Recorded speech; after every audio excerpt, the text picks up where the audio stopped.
Mesdames, Mesdemoiselles et Messieurs, bonjour. Mesdames, Mesdemoiselles et Messieurs, bonjour. Le titre de cette vidéo: pourquoi aucun Africain digne ne doit aimer Dramane Ouattara, le satrape reptilien venu de Sendou au Burkina Faso pour perturber la quiétude des Ivoiriens et des Ivoiriennes. Mesdames, Mesdemoiselles et Messieurs, faut faire la vie.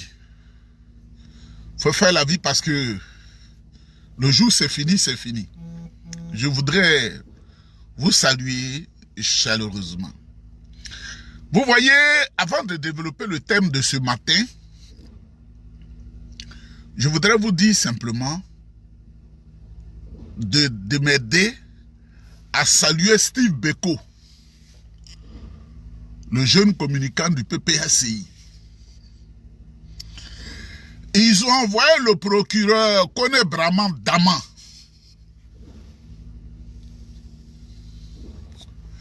dont les collaborateurs m'ont dit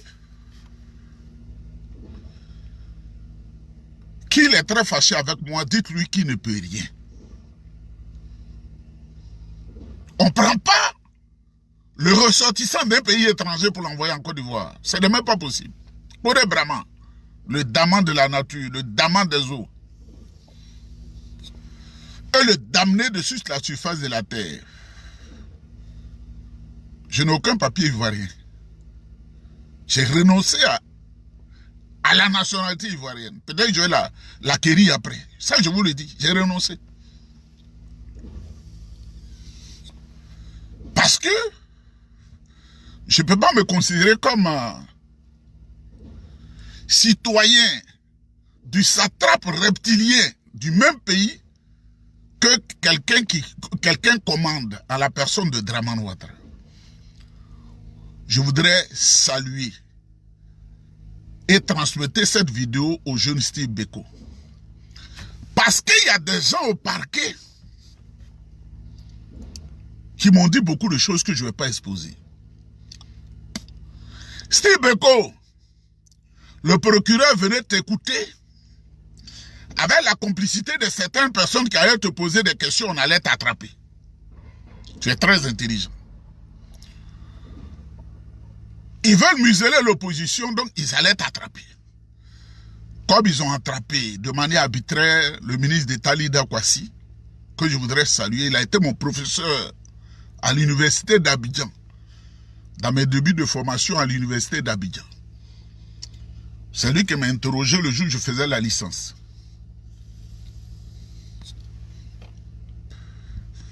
Je voudrais par ailleurs saluer l'ambassadeur Kone Boubacar, ancien directeur du protocole d'État, que Kone Daman Braman a arrêté. Mais je salue Steve Beko. Et je dis aux Ivoiriens, vous voyez comment la formation universitaire à Abidjan est nulle. Écoutez mon langage. Écoutez ce que je vous dis. Et décelez des fautes. Et dites-moi dans ton langage, voilà ce que tu as dit qui est gauche, qui ne suit pas la ligne de la langue française, de la grammaire française. Un procureur de la République qui cherche les mots sur un plateau de télévision, il parle comme s'il est assis à Guitry.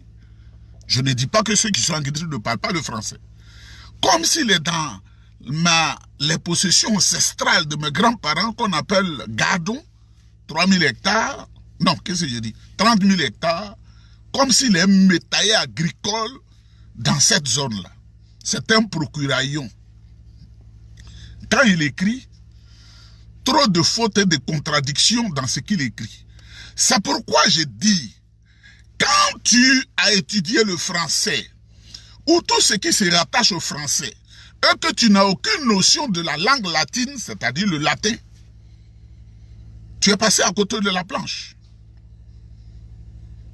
Tu vas t'exprimer de manière médiocre, comme ce connaît Daman Braman. Ben, il vient m'arrêter. Il prend mon passeport de ce pays-là. Parce que je suis en train d'acquérir un autre passeport, une autre nationalité. C'est pourquoi je fais le tour. Je suis en train d'acquérir une autre nationalité qui est européenne. Donc, il va tourner dans tout ça là. Mesdames, mesdemoiselles et messieurs, je vous salue encore Steve Beko, qui a échappé au piège des marchands d'illusions qui étaient assis comme une meute de lions entourant une jeune gazelle qui ne leur a rien fait. Mesdames, mesdemoiselles et messieurs, on revient au titre de ce podcast matinal pour que j'aille chercher le pain. Pourquoi aucun Africain digne ne doit respecter Dramane Ouattara, le satrape reptilien venu de Sendou pour perturber la paix en Côte d'Ivoire? Voilà la mentalité du régnard. Quand il régnait, il n'avait pas de raison valable de régner comme moi. C'est différent. Quand un dictateur à la tête de ton pays, tu régnes pour un temps. Tant qu'il est à la tête du pays, tu régnes. Tu deviens un régnard positif. Mais lui, il est un régnard négatif. Vous savez, contrairement à ce qu'on pense, les bourses d'études qui ont été données au début des indépendances et que le président Houphouët-Boigny a négocié avec John Fitzgerald Kennedy, ces bourses-là, c'est à la Côte d'Ivoire qu'on a donné et le président Houphouët les a distribuées selon ses choix dans le Conseil de l'Entente. Le Conseil de l'Entente. Le Niger, le Togo, l'actuel Burkina, la Côte d'Ivoire, tous ces pays-là, dans le Conseil de l'Entente, de la solidarité. Quand on a envoyé la bourse au Burkina, c'est-à-dire ancienne Haute-Volta, Alassane Dramane Ouattara venait d'échouer au bac. Bac que j'ai fait une seule fois là. Lui, il a échoué. Lamentablement. Et c'est la deuxième année où, certainement dans une tricherie avérée, il a été admis au bac et on lui a donné cette bourse-là. Il est allé aux États-Unis. Comme voltaïque, c'est-à-dire burkinabé. Ce beau pays qui en réalité est le troisième producteur d'or en Afrique et que les gens spolient, les gens pillent et dont le peuple est avili, maltraité par des marchands de la monnaie. Mesdames, mesdemoiselles et messieurs, quand il est arrivé aux États-Unis, opportuniste, il a fait qu'il est. Il allait épouser une femme jamaïco-américaine pour avoir une autre nationalité. Il s'apprêtait déjà à régner notre belle terre africaine de Sendou qu'il a vu naître. Il s'est vendu aux marchands de la monnaie. Et depuis ce jour-là, sa vie a été perturbée. Il a toujours pensé qu'il baigne dans le bonheur. Mesdames, mesdemoiselles et messieurs, j'ai bloqué tous les commentaires aujourd'hui. Donc, celui qui veut écrire, il se fatigue à lui-même. Ils ont commencé à l'utiliser au Fonds monétaire. Il s'est vendu aux Français. Ils l'ont utilisé. À la Banque de France, dont la succursale est notre banque centrale, la BCAO. Une succursale, une banque centrale qui est la succursale d'une banque, d'un pays. Je comprends pourquoi. Elle a toujours combattu l'écho, la monnaie de la souveraineté et la dignité des pays ouest-africains. Mesdames, mesdemoiselles et messieurs, ils l'ont pistonné à la BCAO contre le gré des présidents.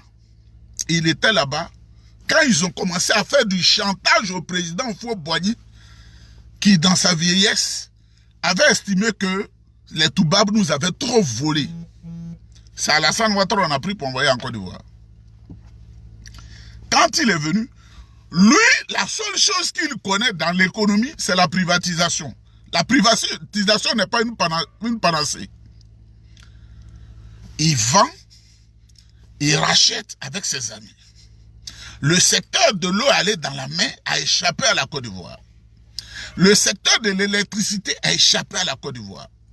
Le secteur du transport ferroviaire, c'est-à-dire les trains, pour ceux qui ne comprennent, ça a échappé à la Côte d'Ivoire. Le secteur des avions a échappé à la Côte d'Ivoire. Le secteur maritime a échappé à la Côte d'Ivoire. Mais plus grave, quand Alassane Ouattara mettait pied en Côte d'Ivoire, mesdames, mesdemoiselles et messieurs, la Côte d'Ivoire avait déjà une flotte maritime. La Citram, Société ivoirienne de transport maritime. Et il y avait une autre à côté, la Sivomar, Société ivoirienne à vocation maritime. Nous pouvions transporter tout ce que nous produisons avec la marine marchande vers des terres amies ou partenaires pour les ventes. Il les a vendus. Il a pris une famille française, il a mis leur nom dessus. Parce que par opportunisme, il a marié leur sœur, Dominique Ouattara. Mesdames, mesdemoiselles et messieurs, quand il a pris la primature, le président Faure-Boigny était maintenant mourant. C'est la vérité que je vous dis. Je n'ai pas dit il était mort, je dis il était mourant. C'était dans ces derniers moments. Et ces derniers moments-là, moi, j'ai vu le président Faure-Boigny. Je dis souvent aux gens, vraiment, le vieux était vraiment fatigué. Je l'ai vu. Et on allait avec lui à Yamoussoukro.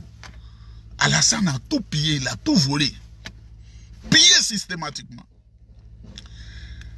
C'était une joie pour lui de faire du mal à ceux qui se revendiquaient de l'opposition. C'est vrai que moi, j'ai toujours été PDCI. D'ailleurs, sur cette période-là, je combattais l'opposition parce que Oufoué était considéré comme un dieu selon l'éducation que nos parents nous ont donnée. Moi, mon grand-père paternel, pour dire le nom Oufoué, il disait dans notre langue Dieu d'abord. Parce que pour lui, faut pas comprendre, en pays baoulé, il y a plusieurs Oufoué, donc il y a la différence. Il dit, dans notre langue, il dit Dieu Oufoué.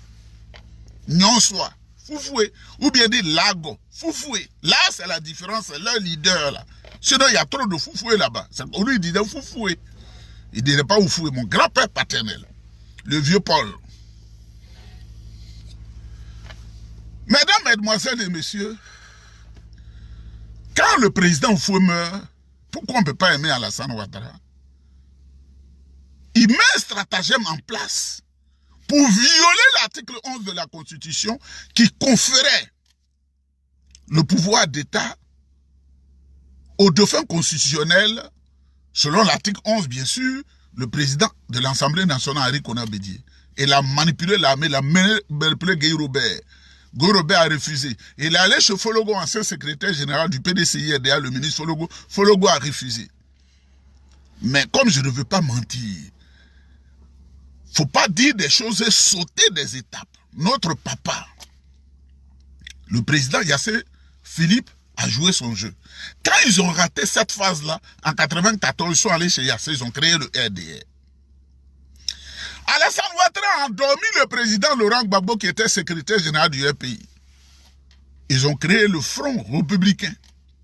Au moment où le président Gbagbo luttait pour faire le boycott actif, Alassane Ouattara a utilisé les jeunes qui étaient gardes auprès de lui pour faire le boycott, pour faire massacrer les gens dans les régions.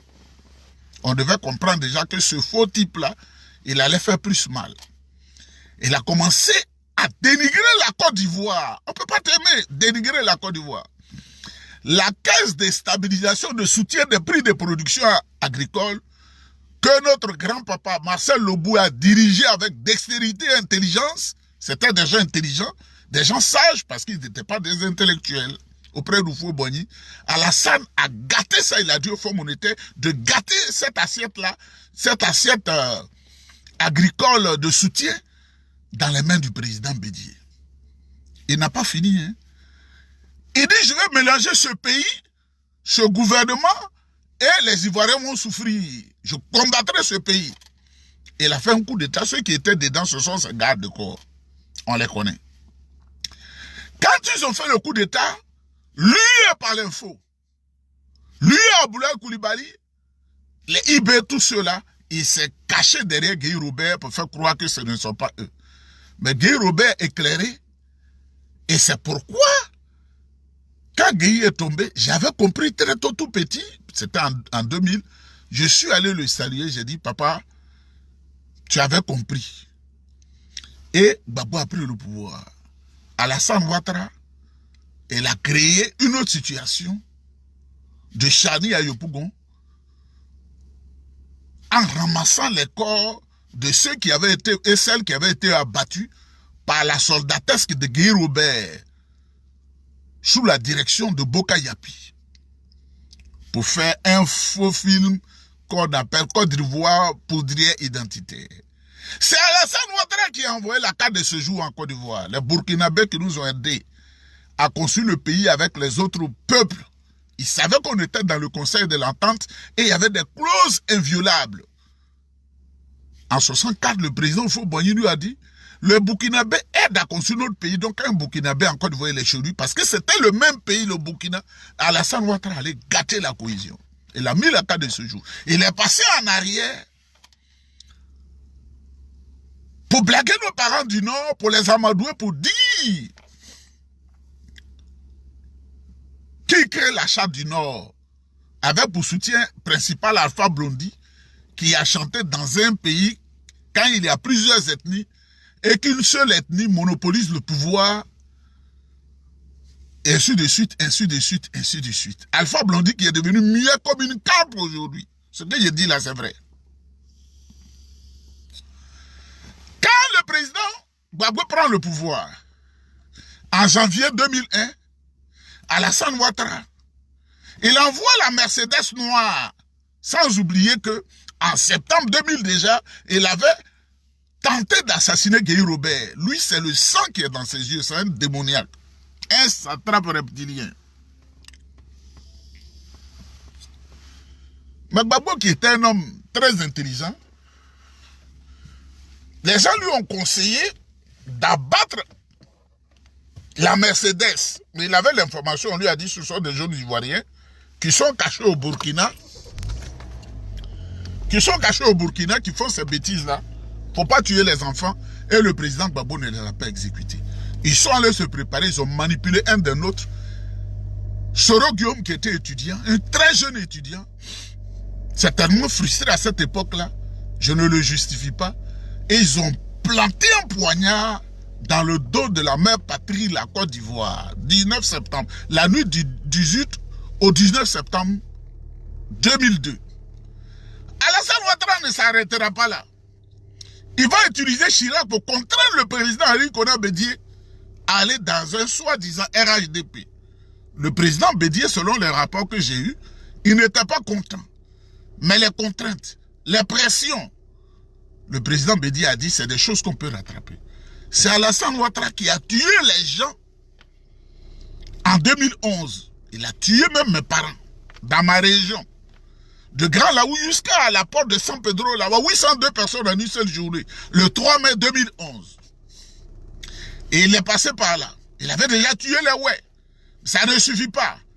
En 2012, il allait faire le charnier de Dioko. Il a planté les gens dans les puits. Ce Dramane Ouattara. Il a trahi le président Bédié. Sur toute la ligne.